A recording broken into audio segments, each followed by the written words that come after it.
Bon voilà, ça fait longtemps que j'ai pas posté. Bon, je vous fais un petit récap. J'ai chopé un flipper. Alors, je vais vous épargner le bordel dans la salle de jeu, puisque c'est vraiment le way. On peut pas... Bon, eh bien, je vous fais le récap. J'ai chopé un flipper. Donc, il est en panne, forcément. Il est sorti de grange chez un pote. Et voilà la bestiole, du coup. Voilà, c'est un petit Williams Fire. Là, il est désossé. Enfin, j'ai commencé à le désosser. Ce que j'avais fait, c'est que j'ai commencé... il n'y avait pas de son, pas d'image, plus rien qui réagissait. Donc, j'ai réparé la carte CPU en remettant les piles, en enlevant un peu la corrosion. J'ai également changé les deux processeurs. Parce qu'il n'y avait pas de son, pas d'image, plus de réaction sur aucune des pins. Aucune des pins. J'ai sorti des EPROM, les 4 EPROM. Je les ai contrôlées au lecteur. Elles étaient mortes, pareil. Tous les octets enfin, à vide, quoi. J'ai remis tout ça en service. Et une fois que j'ai remis tout ça en service, j'avais, au lieu d'avoir j'avais que le 5 volts déjà à la base qui s'allumait. Donc, preuve que le 5 volts était bon.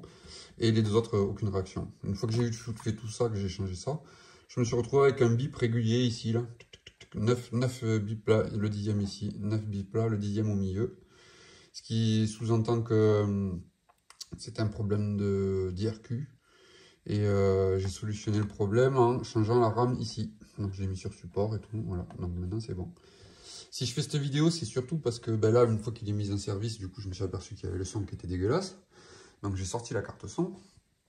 J'ai sorti la carte son. Et si je fais cette vidéo, c'est parce que j'ai trouvé ça super intéressant. Et bon, c'est une petite bidouille que vous devez connaître.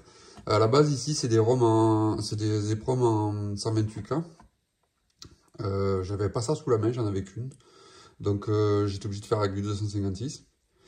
Et on ne programme pas une 256 avec le même programme qu'une 128. Donc, il a fallu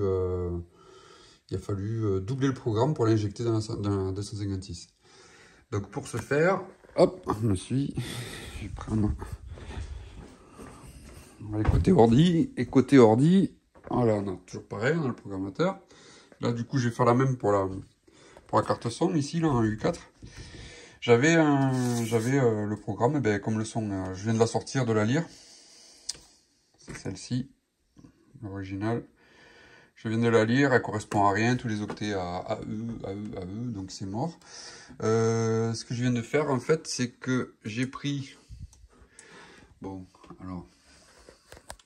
J'ai pris les ROM officiels du flipper. La U4, elle est où? Elle est U4, elle est là. Donc celle-ci.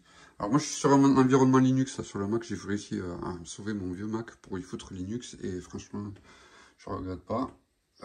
Du coup ce que j'ai fait c'est que, vous voyez la fonction, elle est vraiment pas compliquée. 4, Fire 1, Fire U4 L1, Fire U4 L1 et on lui dit de le concaténer dans un seul fichier. Alors là c'était en 256 parce que je pensais que j'avais une 256 sous la main. En fait, j'en ai plus, et ben donc du coup, ben, on va faire avec une 512 parce que ça j'en ai encore. Donc on a bien la 512 et au lieu de le faire 2 fois, et bien on met 1, 2, 3, 4 fois le même programme dans la 512. Du coup, ça nous sort un fichier ben, qui s'appelle U4 512L1 que j'ai pris. J'ai mis dans mon programmateur des proms, j'ai fait load et puis j'ai gravé. Voilà, j'ai fait burn et c'est passé. Donc maintenant, ça... Cette prom, je dois pouvoir la prendre, la mettre sur son support et elle fonctionnera exactement comme les autres, comme une ancienne. Alors, pourquoi? Parce que une EPROM, elle a sa pin, alors la 128 par rapport à la 256, elle a une pinoche qui s'appelle A14 qui permet, suivant son état, bas ou haut, la 256 par rapport à la 128, elle a une pinoche à 14 qui lui permet, suivant l'état bas ou haut, de passer d'un étage de programmation à l'autre. Donc elle a double mémoire, enfin on va dire qu'il y a 2 fois la mémoire dedans. Donc suivant l'état, et bien en fait en copiant 2 fois le programme sur en copiant 2 fois le programme sur le même truc, que peu importe l'état de la pin A14, et bien en fait, il ira 2 fois le même programme. Et là, c'est exactement la même chose sur une 512, sauf qu'en plus de A14, il y a le A15. Voilà. Donc, en théorie, on doit pouvoir mettre 4 fois le même programme dans la même, suivant l'état des deux pinoches. Ça lit le même programme. Voilà, c'était une petite vidéo facile. Il y a la même ligne de commande pour Windows, mais elle s'exécute en PowerShell. C'est sensiblement la même chose. Il faut faire get le fichier, virgule, espace, on remet le nom du fichier, on remet le nom, virgule, espace, on remet le nom du fichier, on remet le nom du fichier tant de fois qu'on veut. Et on fait virgule, et après c'est plus get, c'est enfin, il y a un truc, set, voilà. Et set est le nom du fichier qu'on veut, le nouveau nom du fichier. Voilà. Donc en gros, on lit, et on va écrire dans un fichier. Donc ça, c'est une ligne de code facile. Sinon, il reste la solution d'ouvrir un éditeur de texte, un éditeur hexadécimal, et de faire copier, coller à la suite, coller, coller, coller, coller. Voilà, le nombre de fois. Ça marche aussi, mais c'est un peu plus contraignant de trouver un éditeur hexadécimal. Voilà, avec ça, ça marche très bien, ça fonctionne très bien, et voilà. Donc je vous souhaite bonne compilation de programme à tous.